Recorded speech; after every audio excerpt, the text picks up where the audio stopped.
Hi friends, எல்லோரும் எப்படி இருக்கீங்க? குட்டீஸ் டைம் நிகழ்ச்சிக்கு உங்களை வரவேற்கிறேன். இன்றைக்கி நம்ம ஒரு வசனம் பார்க்க போகிறோம். சங்கீதம் 143 10ஆம் வசனம். உமக்கு பிரியமானதை செய்ய எனக்கு போதித்தருளும். நீரே என் தேவன், உம்முடைய நல்ல ஆவி என்னை செம்மையான வழியிலே நடத்துவாராக. இது தாவீது ராஜாவோட ஒரு சங்கீதம். இந்த வசனத்தில் அவர் என்ன சொல்கிறாருன்னா, உமக்கு பிரியமானதை செய்ய எனக்கு போதித்தருளும். நீரே என் தேவன், உம்முடைய நல்ல ஆவி என்னை செம்மையான வழியிலே நடத்துவாராக.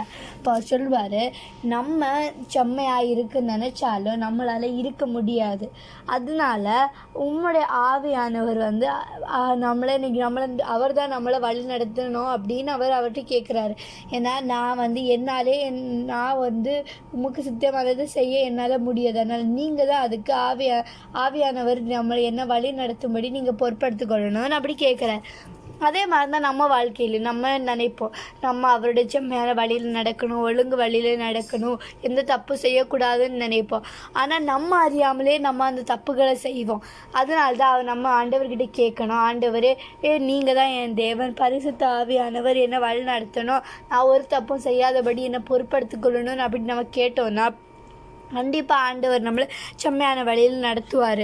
அதே மாதிரி நம்ம எல்லா நாளுமே ஆண்டவர்கிட்ட இந்த வசனத்தை வச்சு நம்ம ஜெபம் பண்ணோன்னா ஆண்டவர் கண்டிப்பாக நம்ம ஆண்டவருடைய வழியில் நடக்கும்போது அவர் கிருபை தேருவார். அதுவும் இல்லாமல் நம்ம ஆவின் அபிஷேகத்தை பெற்றிருந்தோன்னா நம்ம ஈஸியாக ஆண்டவர்கிட்ட கேட்கலாம், நம்ம செம்மையான வழியில் நடக்க கிருபை தாங்க அப்படின்னு. Bye friends.